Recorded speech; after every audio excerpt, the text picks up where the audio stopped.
الله أكبر الله أكبر الله أكبر الله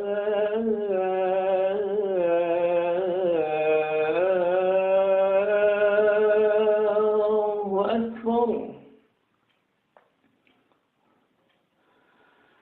أشهد أن لا إله إلا الله.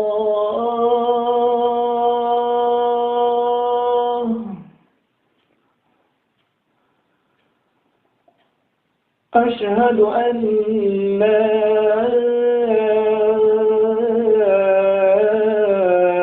إله إلا الله.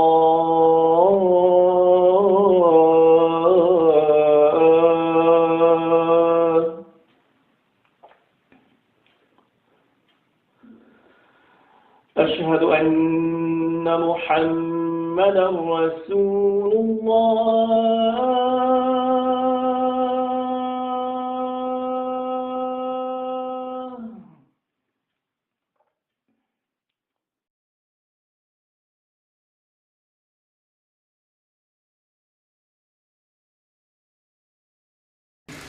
إن الحمد لله نحمده ونستعينه ونستغفره ونعوذ بالله من شرور أنفسنا ومن سيئات أعمالنا. من يهدي الله فلا مضل له ومن يضلل فلا هادي له. وأشهد أن لا إله إلا الله وحده لا شريك له وأشهد أن محمدا عبده ورسوله. أما بعد، يقول سبحانه وتعالى في كتابه الكريم: يا أيها الذين آمنوا اتقوا الله حق تقاته ولا تموتن إلا وأنتم مسلمون.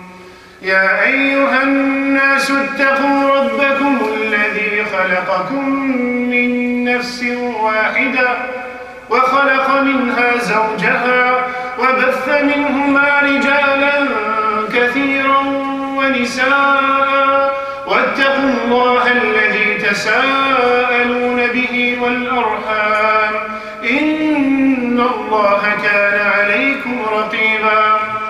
يا أيها الذين آمنوا اتقوا الله وقولوا قولا سديدا يصلح لكم أعمالكم ويغفر لكم ذنوبكم ومن يطع الله ورسوله فقد فاز فوزا عظيما.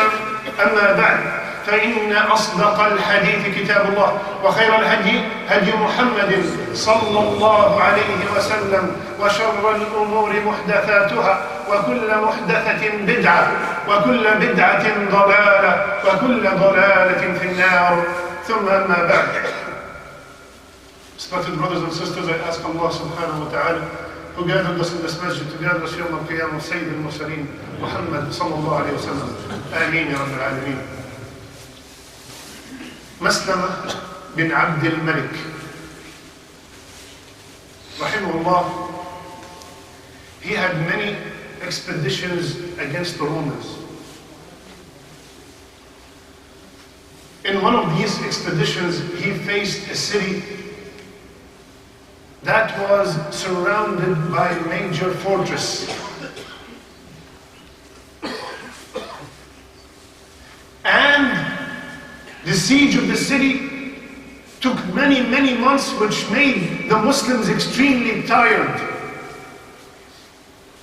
The doors of the fortress were heavily guarded from the inside, and that was the only way to the fortress, to break into the city. What's the solution? The solution was a tunnel. Someone to go through that tunnel and open the door from the inside.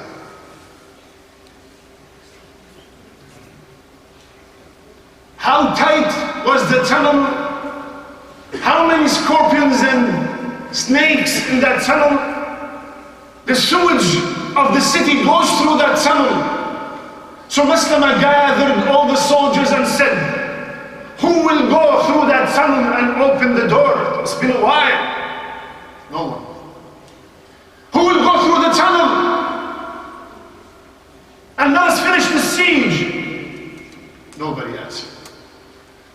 third time when he asked, a man with a mask said, I will do it. And he disappeared and went through the tunnel. He got through the tunnel, he got to the other side. He fought fearlessly. He fought courageously. He killed all the guards at the door and opened the door of the fortress. The Muslims attacked and conquered that city. Bifadlillah subhanahu wa ta'ala. Obviously, after this, Muslim and every soldier want to know who is that man. So Muslim gathered all the soldiers and he said, Man huwa sahib al-naqb? Who is the man of the tunnel? No one answered. Who is the man of the tunnel? No one answered. Astahnifuka billah. I ask you for the sake of Allah to expose yourself. No one answered. At night, while Muslim was in his tent, a masked man came. He said, are you the man of the tunnel? He said, I have a message from him. He will tell you who is he if you agree to 3 conditions. First, you do not reward him.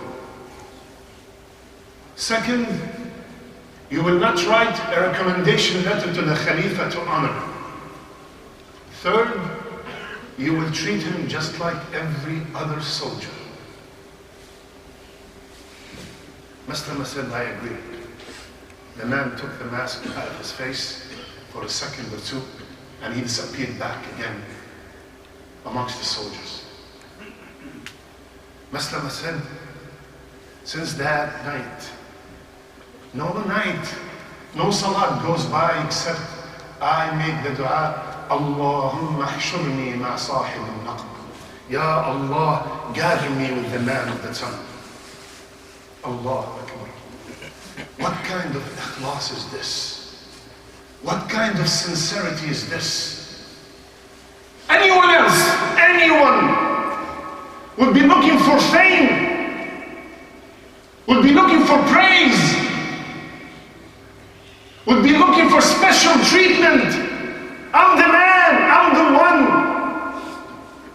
But that man, all he had in his heart, Allah knows. Ikhlas, ya akhwan. Sincerity.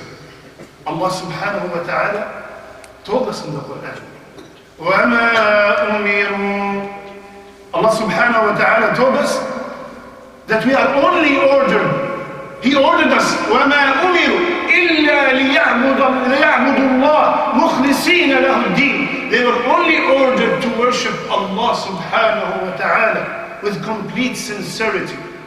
Another ayah, قُلْ إِنِّي أُمِرْتُ أَنْ أَعْبُدَ اللَّهَ مُخْلِصًا لَهُ الدِّينَ. I was ordered to worship Allah with sincerity. Another ayah, أَلَا لِلَّهِ الدِّينُ الْخَالِصِ. To Allah belong the pure, sincere deen. How many times, my brothers and sisters, how many times we did actions just to please others? How many times we showed some piety to impress others? How many times we said things for the sole reason to be praised?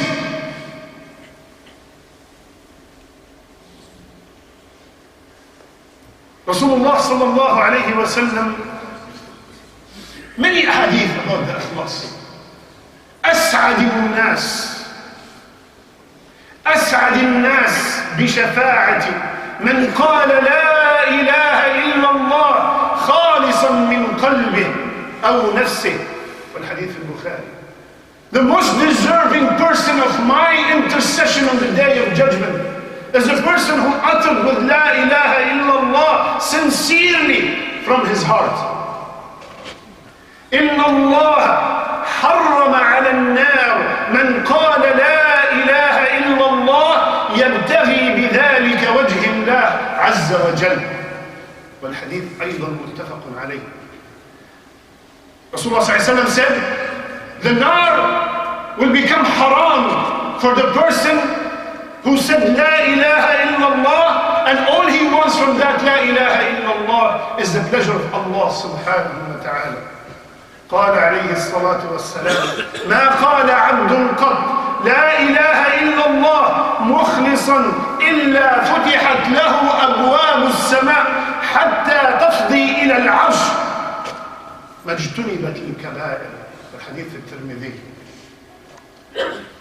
No slave who say La ilaha illallah with sincerity except the doors of the sama. The doors of the sama are open to it until it gets to the throne, as long as he's away from the kaba'ir, from the major sins. What does that mean? I could scream here, I could scream my lung out, but people maybe in the new building will not hear me. But there's a person in this room who said La ilaha illallah sincerely from his heart. It went through the seven skies and hit the throne because of the sincerity. Allahumma ij'alna min al-mukhlisin ya arhamar rahimin. What is sincerity? There are many definitions. I chose a couple for you to remind myself and remind you. One of the most beautiful definitions of sincerity is by Al-Junayd rahimahullah. He said, Al-Ikhlas sirrun bayna Allahi wal-abd. لا يعلمه ملك فيكتبه ولا شيطان فيفسده ولا هوى فيميله. الله Akbar. He said, sincerity is an action secret action between the slave and Allah subhanahu wa ta'ala. No angel know about it so he can write it. No devil will know about it so he can spoil it. And no desire will know about it so it can deviate it. It's strictly between the abd and Allah. Another definition, he said, if you want to know how sincere are you, check your a'mal in secret. If your actions in secret are equal or better than your actions in public, then you are sincere. If your salat is the same salat at home, in your qiyam, similar when you see the imam passing by, you are sincere. If your donation is similar or even better when you're alone, no one knows about it, that's sincerity. But when you are affected and you show off in front of others your a'mal, and when you are alone, you're a completely different person, then my dear brother, you have a problem.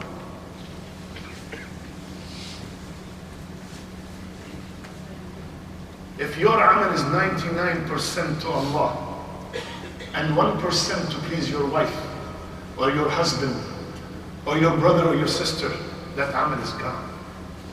99% to Allah and 1% to please someone else, that amal is multiplied by 0.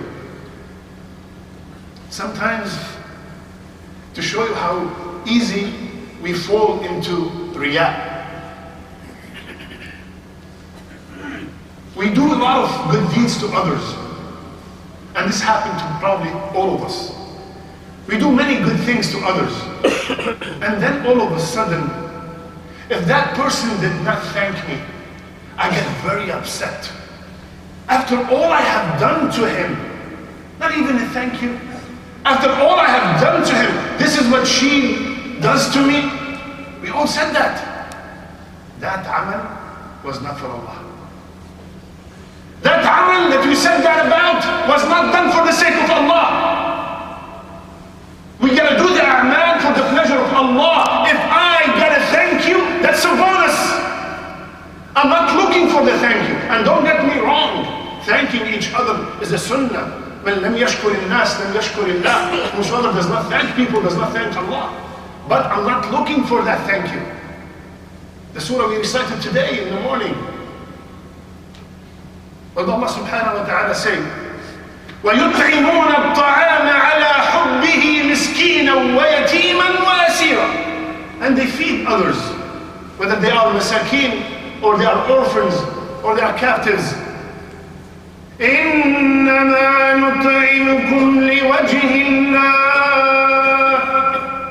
لَا نُرِيدُ مِنكُمْ جَزَاءً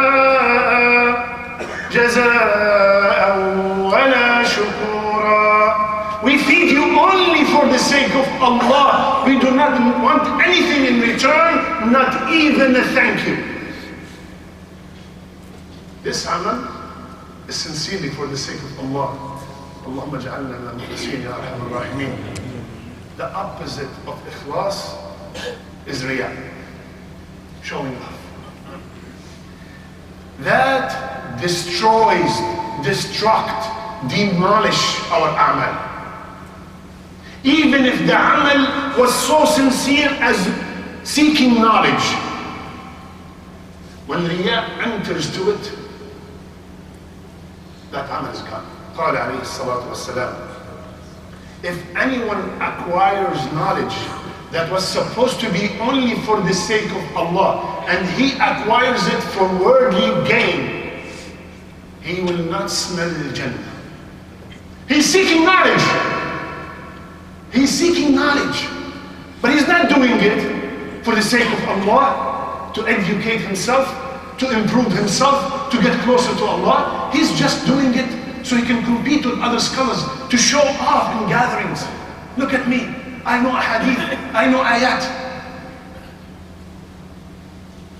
And the scariest hadith, ya akhwan, the scariest hadith ever.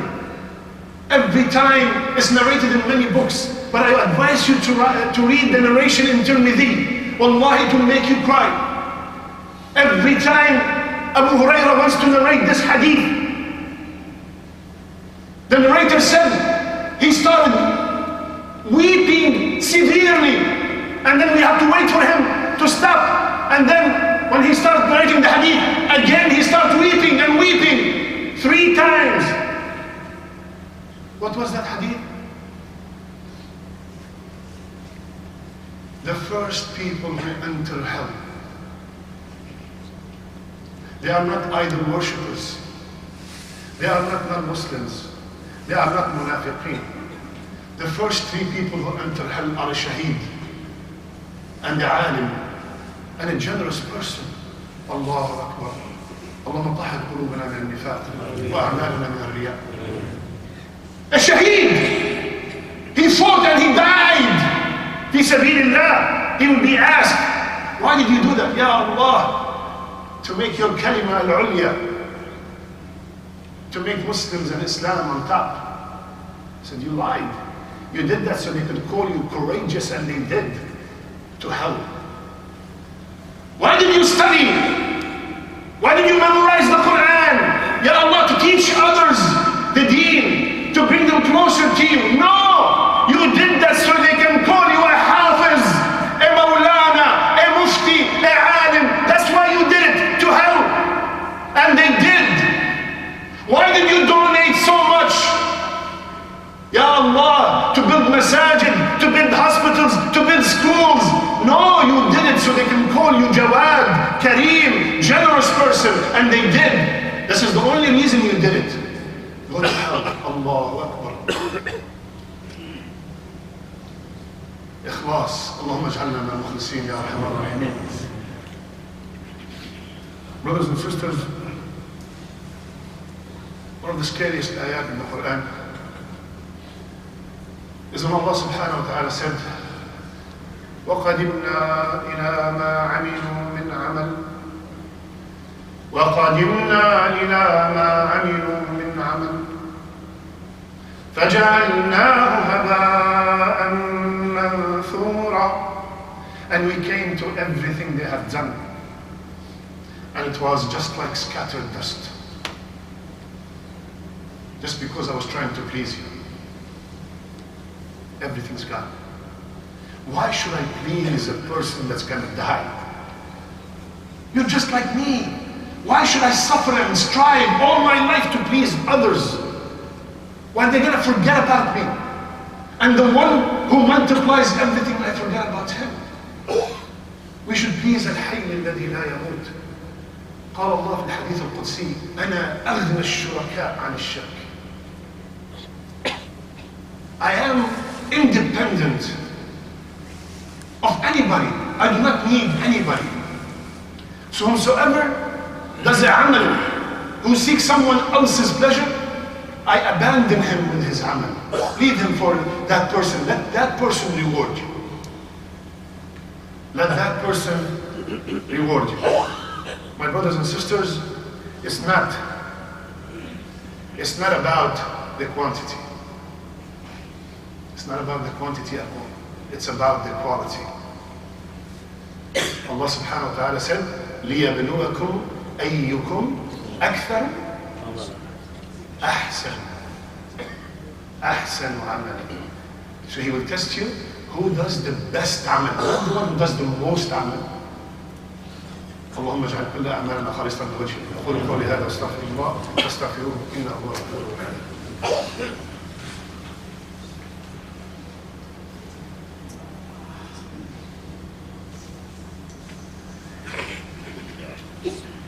بسم الله وحده الصلاة والسلام على من لا نبي بعده. How can I achieve sincerity?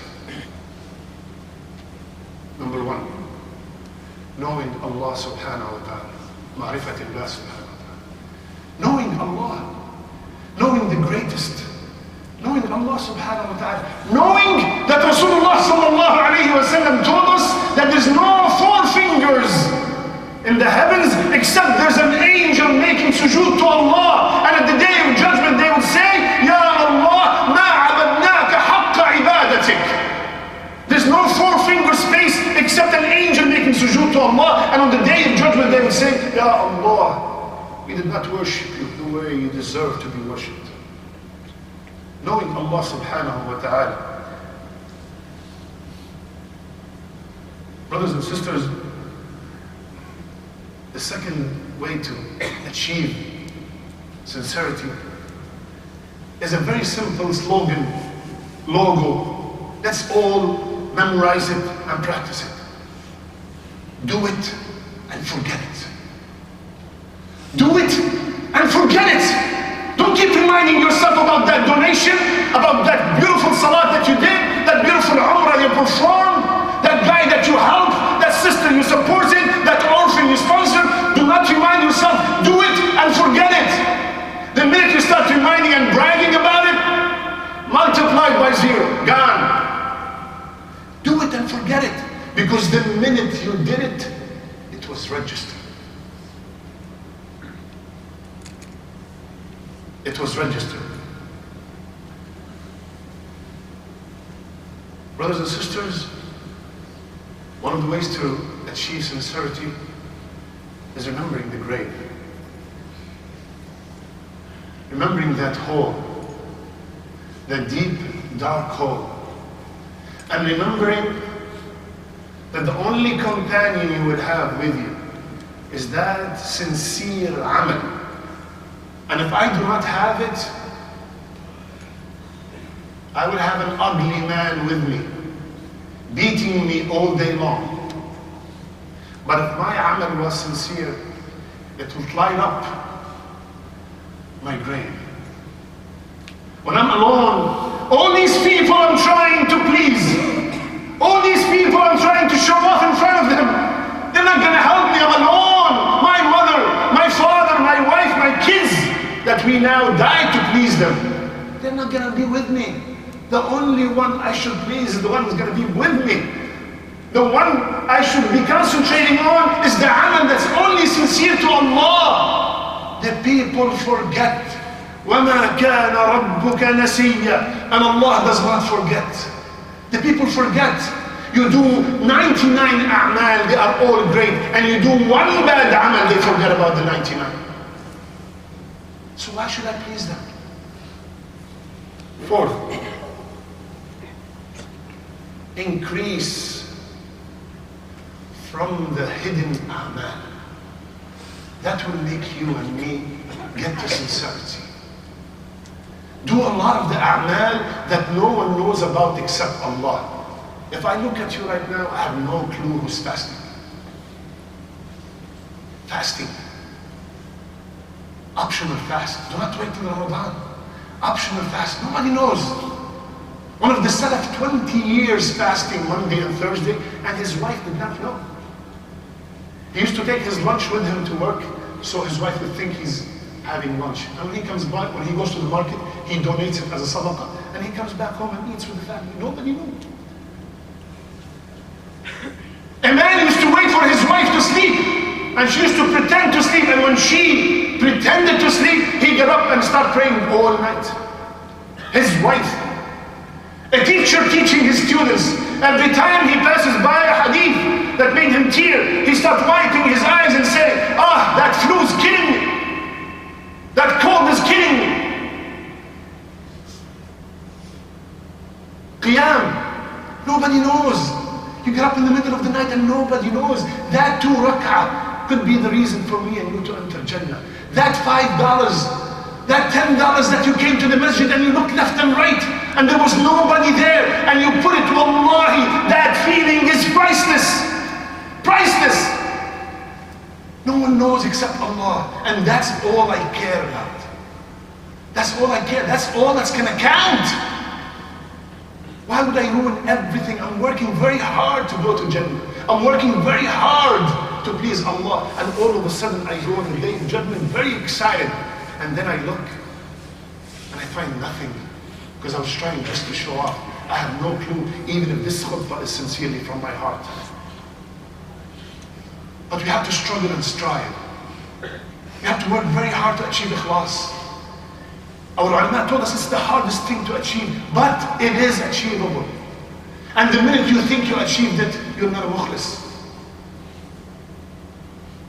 It's a secret between you and Allah subhanahu wa ta'ala. One of the ways to achieve the ikhlas, ya akhwan, is beg Allah. Make dua to Allah. Ya Allah, make me min al-mukhlisin. Allahumma ij'alni min al-mukhlisin. Allahumma arzuqni al-ikhlasa fi al-qawli wal-'amal. Beg Allah subhanahu wa ta'ala. Beg Him to become sincere. Fraction of a second take from Allah to switch our hearts from riyā to sincerity. Finally, my brothers and sisters, sometimes we stop the amal out of fear of riyā. If you stop any amal out of fear of riyā, that is riyā. Because I'm supposed to do the amal for the sake of Allah, and I'm supposed to stop the amal for the sake of Allah. If I stopped it for someone else, that is riyā. I had a partner with Allah in stopping that amal. So what should I do? Ask yourself 3 questions. Number 1, to purify yourself from that and continue with the amal, ask yourself 3 questions. Number 1, who made the intention? Who made the sincere intention to do that amal? It's you. The answer is you. Second, who's the one who whispered to you and told you that this amal is fake, you are showing off? It is the shaitan. Third question, what does Allah hold you accountable for?